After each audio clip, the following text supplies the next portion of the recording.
Bienvenue. J'ai toujours eu l'impression que bien penser, c'était une sorte d'intelligence innée, quelque chose qu'on a ou qu'on n'a pas. Mais les sources qu'on explore aujourd'hui, elles suggèrent tout autre chose. Et si c'était une compétence, un peu comme un art martial pour l'esprit, que l'on pourrait tous apprendre? C'est vraiment le projet au cœur des textes d'Eliezer Yudkowsky, tiré de son recueil Rationality, From AI to Zombies. Notre mission, c'est de plonger dans ces essais pour en extraire des techniques, des réflexes mentaux, pour naviguer dans ce monde complexe sans se mentir à soi-même. Exactement. Et pour nous guider, l'auteur propose une image très très puissante, c'est la métaphore de la carte et du territoire. La carte et le territoire. L'idée est simple, en fait. Le monde réel, c'est le territoire. Et nos croyances, nos modèles mentaux, tout ça, c'est notre carte. Du coup, le but de la rationalité, ce n'est pas d'être froid ou sans émotion. C'est simplement de dessiner une carte qui correspond le mieux possible au territoire. Une carte précise, c'est une carte utile.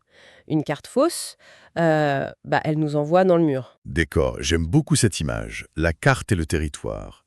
Le problème, si je comprends bien, c'est que nos outils pour dessiner la carte, ils sont un peu défectueux dès le départ.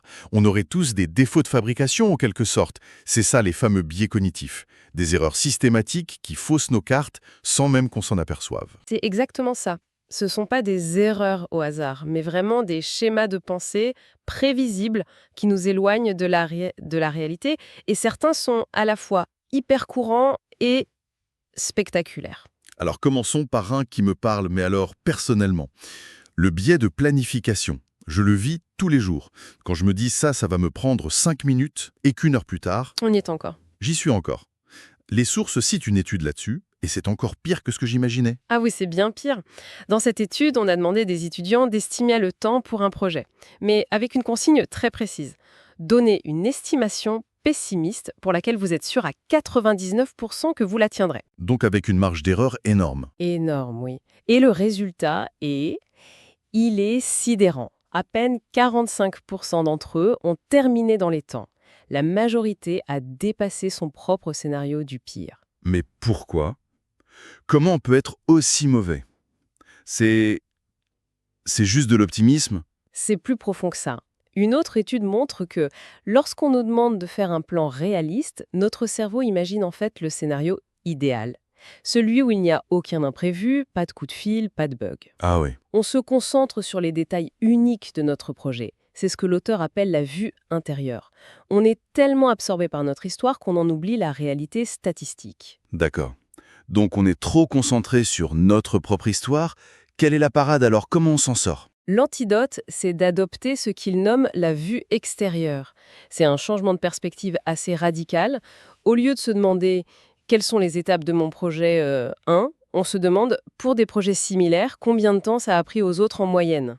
On ignore les détails de notre cas. Voilà, on ignore notre propre cas pour se fier aux statistiques des cas passés. Si 90% des rénovations de cuisine dépassent le budget de 30%, il y a de fortes chances que la vôtre aussi, même si votre artisan a l'air formidable. En gros, il faut faire confiance aux données des échecs des autres plutôt qu'à la belle histoire qu'on se raconte sur notre futur succès. C'est un exercice d'humilité assez brutal. C'est exactement ça. C'est un des premiers principes de la rationalité. Se méfier des histoires qu'on se raconte. Et ça nous amène directement à un autre biais, encore plus subtil, le sophisme de la conjonction. Oui, alors cette expérience, elle m'a vraiment marqué. Celle de 1982, avec les experts en géopolitique. On peut en parler un peu? Bien sûr, on leur a présenté deux scénarios possibles. Le premier, une suspension des relations diplomatiques entre les États-Unis et l'URSS. Le second, l'invasion de la Pologne par la Russie, suivie d'une suspension des relations diplomatiques entre les États-Unis et l'URSS. D'accord. Logiquement, le premier scénario est forcément plus probable. Le second, c'est le premier plus une condition en plus. Oui, mathématiquement? Et pourtant, les experts ont jugé le second scénario le plus détaillé comme étant le plus probable. Attendez, là, ça me perturbe un peu. Parce qu'on nous apprend toujours qu'il faut être précis, non? Pour être crédible, il faut donner des détails. Oui, c'est le réflexe qu'on a tous. Et là, on nous dit que ça rend nos prédictions moins probables. C'est... C'est complètement contre-intuitif. Voilà. Exactement. Et c'est là tout le piège. Notre cerveau confond Histoire convaincante et scénario probable. L'histoire de l'invasion, elle donne un pourquoi, un contexte, elle est plus vivante. On l'imagine mieux. On l'imagine mieux, mais chaque détail qu'on ajoute, c'est une contrainte de plus. C'est un pari supplémentaire qu'il faut gagner. La leçon ici, c'est une règle assez simple, hein. Une bonne histoire est souvent une mauvaise prédiction. C'est le fameux rasoir d'Occam en action, en fait. Il faut se méfier des histoires trop parfaites. D'accord. Donc, on connaît le biais, on utilise la vue extérieure pour planifier, on se méfie des belles histoires. Problème réglé, non? J'ai du mal à croire que ce soit si simple. Et vous avez raison d'être sceptique. C'est justement le problème de fond que l'auteur soulève avec ce qu'il appelle l'aveuglement au biais.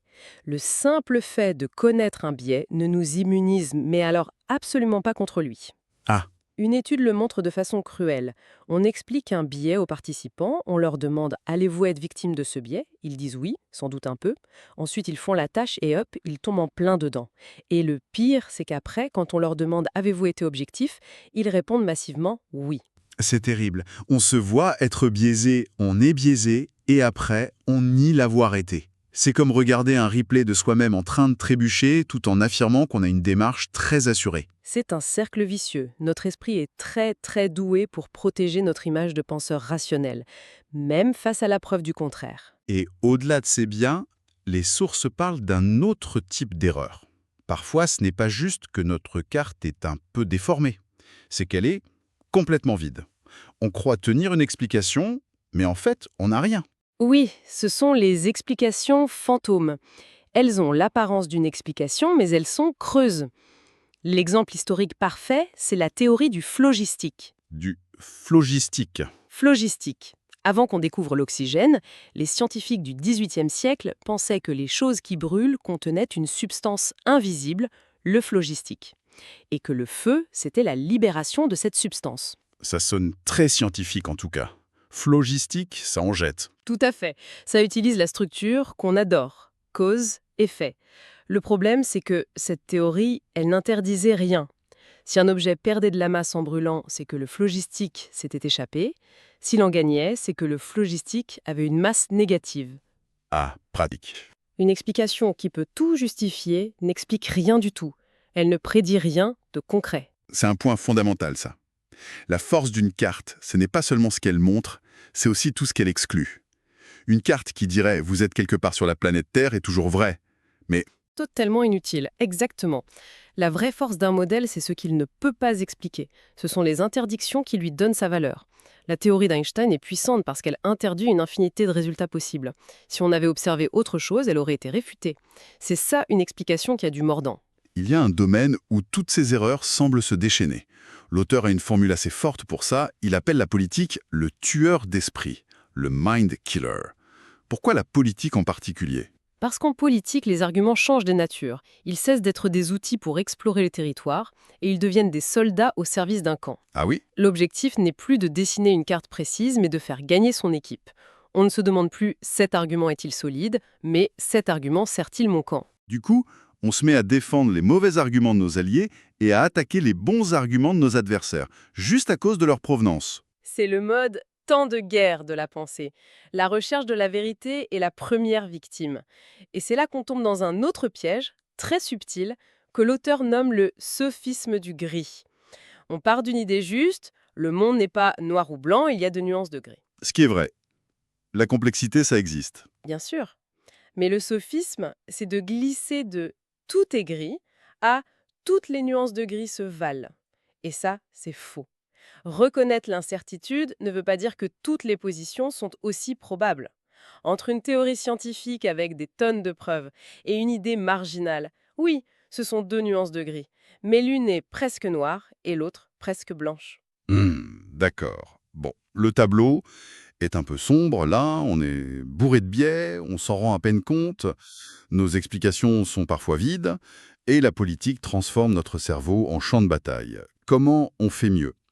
Quelles sont les armes de cet art martial de l'esprit ? Une des idées centrales, c'est d'adopter une pensée bayésienne. Le mot peut faire un peu peur, mais l'idée est très intuitive. Il s'agit de traiter nos croyances non pas comme des certitudes, mais comme des degrés de confiance, des probabilités qu'on met à jour progressivement avec de nouvelles preuves. D'accord. Donc au lieu de penser en vrai ou faux, on pense en probablement à 70% ou plutôt à 30%, et on est prêt à bouger ces chiffres. Précisément. Et ça amène à un principe de discipline mentale. L'auteur parle de la conservation des preuves attendues.